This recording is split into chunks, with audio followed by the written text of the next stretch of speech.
1949년 7월 17일 다음날 사형집행을 앞둔 남로당 거물 이중업이 용산 육군형무소에서 자취를 감춥니다.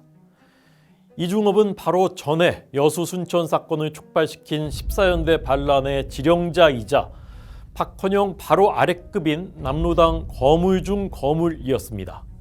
5달 전 이중업을 체포한 대공수사관 김창룡은 밤중에 전화를 받고 놀라 일어나서 그게 사실이냐라고 소리쳤습니다. 영화에서나 볼 법한 일이라 그런지 역사의 기록조차 많이 남아있지 않은 이 비현실적 사건은 그러나 분명히 실제로 일어난 사건이었습니다.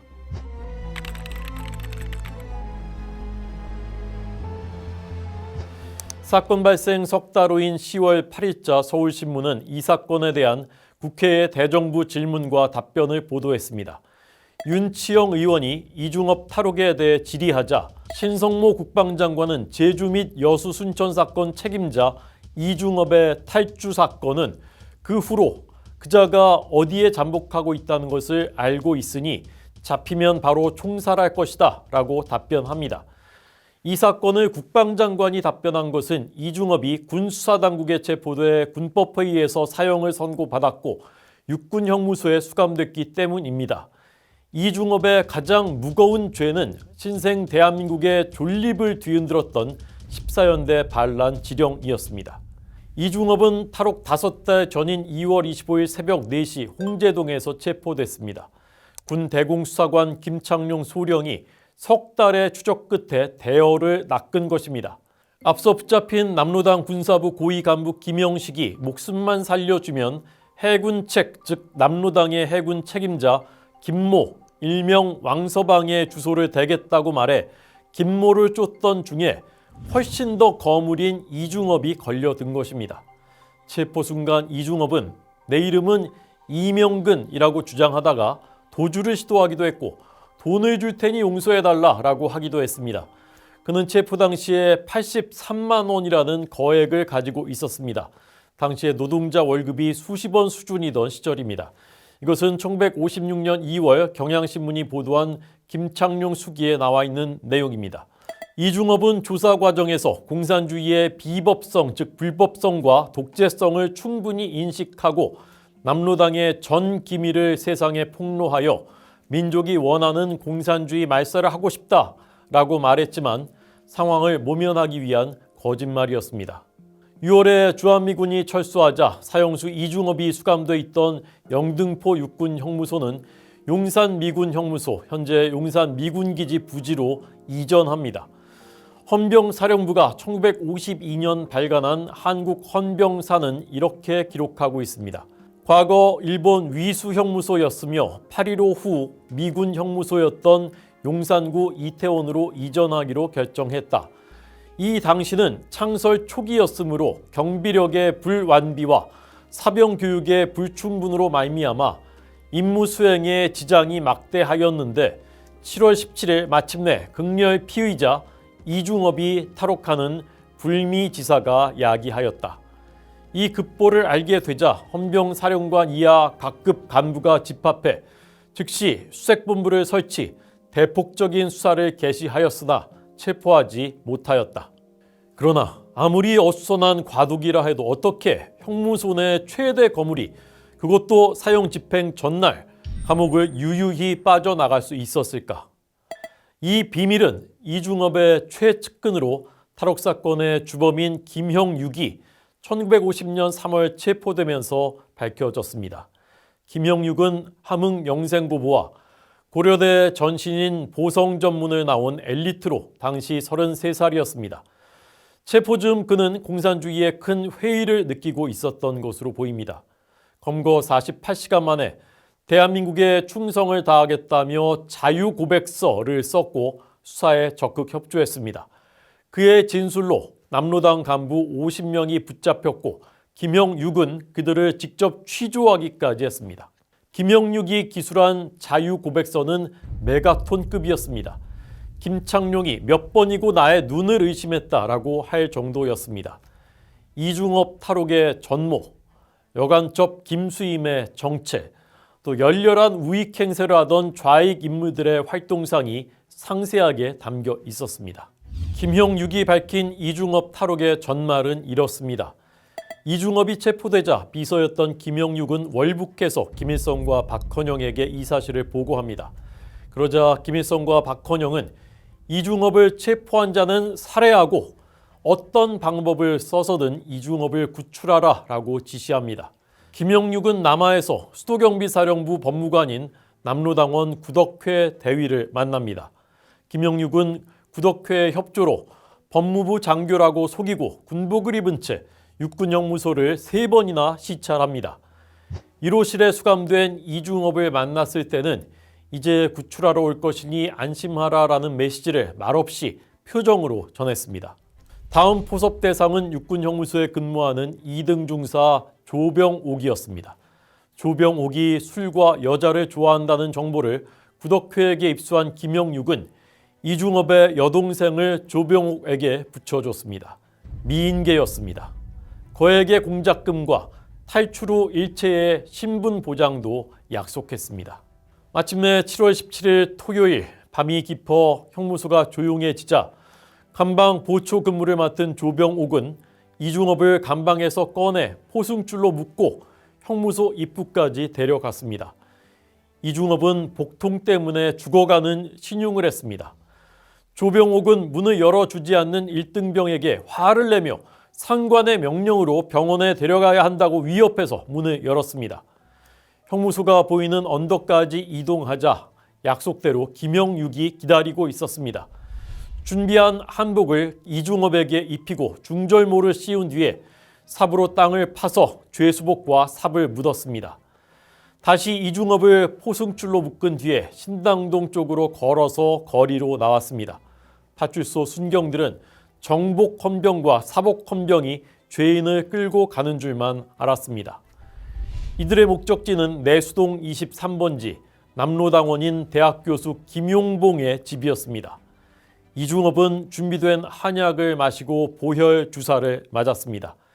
이 집에서 일주일 머무른 뒤 이중업과 조병옥은 명륜동 1가 32번지 이용원의 집 지하실로 옮겨 45일 동안 은신했습니다.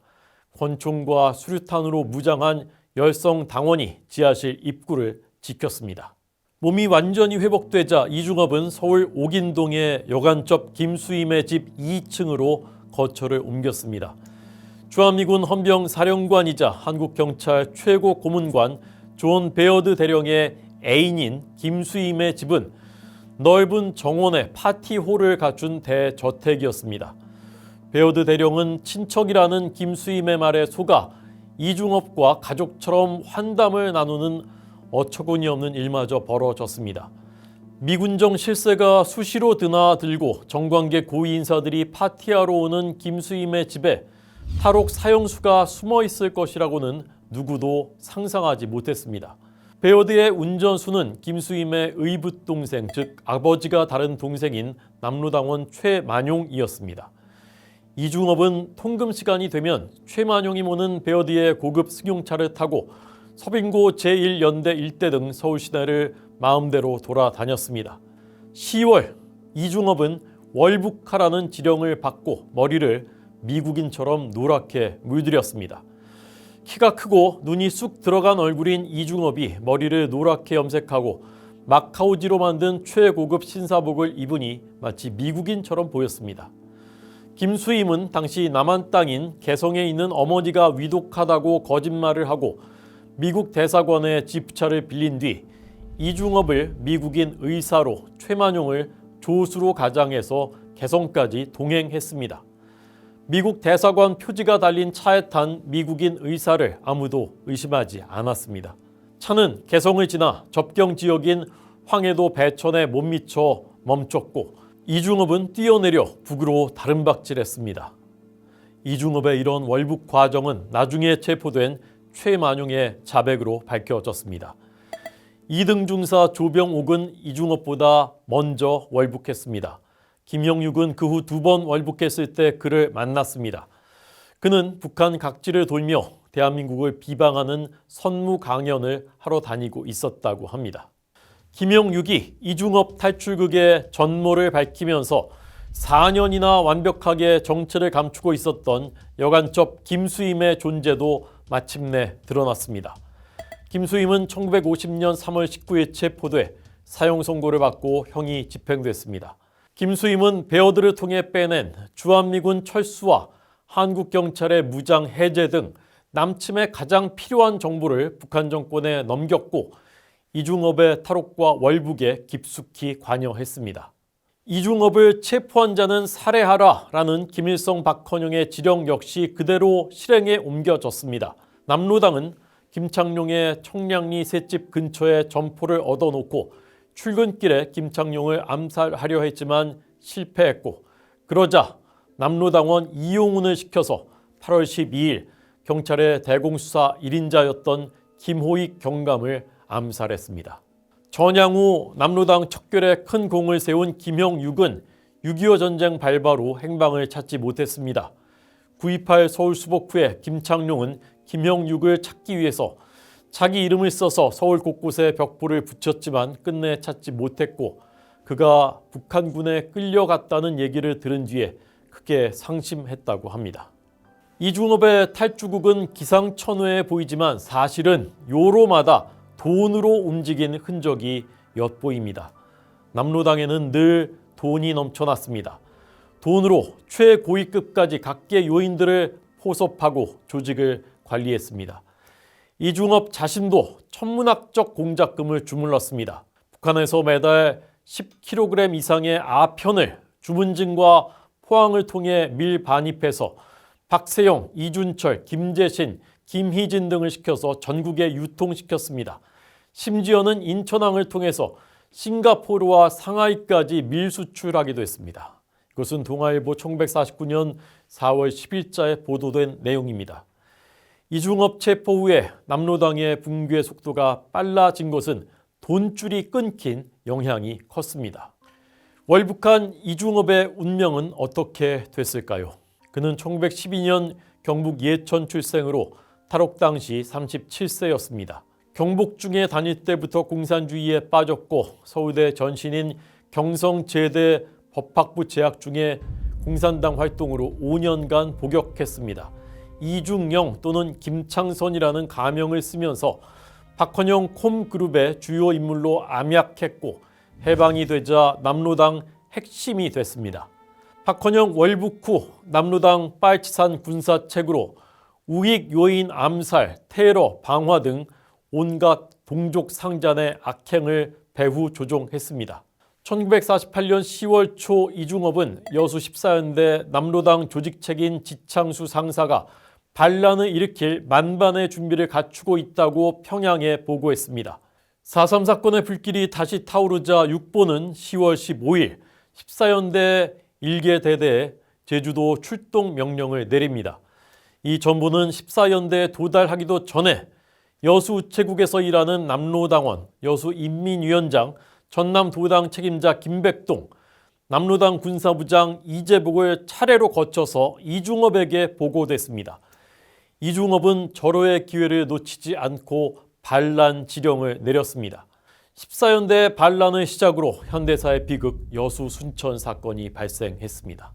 이중업은 남로당 중앙조직부 책임자와 12개의 전문부와 산하 23개의 단체를 지도하며 남한 군, 면, 리 단위로 정보를 수집해 박헌영에게 전하고 대한민국을 전복시키려고 산하의 특수부대를 조직하고 이를 강화하여 기회를 엿보고 있던 바 남로당 특수부 책임자 이재복에게 지령하여 여수 순천 지방에서 폭동을 일으키게 하였던 것이다 라고 동아일보 1949년 4월 10일자는 보도했습니다. 이중업은 월북 몇 달 뒤인 1950년 6월 15일 이승엽의 지령을 받고 서울로 잠입합니다. 6.25 전쟁 시작 열흘 전이었습니다. 박헌영이 김일성에게 호언장담해온 남로당원 20만 명 봉기를 위해 남침 직전에 내려보낸 것입니다. 그러나 남로당 조직은 이미 괴멸된 상태였습니다. 조직과의 접선조차 실패한 이중업은 빈손으로 월북합니다. 6.25 전쟁 휴전 직후인 1953년 8월 박헌영 등 남로단계가 김일성에게 숙청을 당할 때 이중업 역시 숙청되는 운명을 맞았습니다.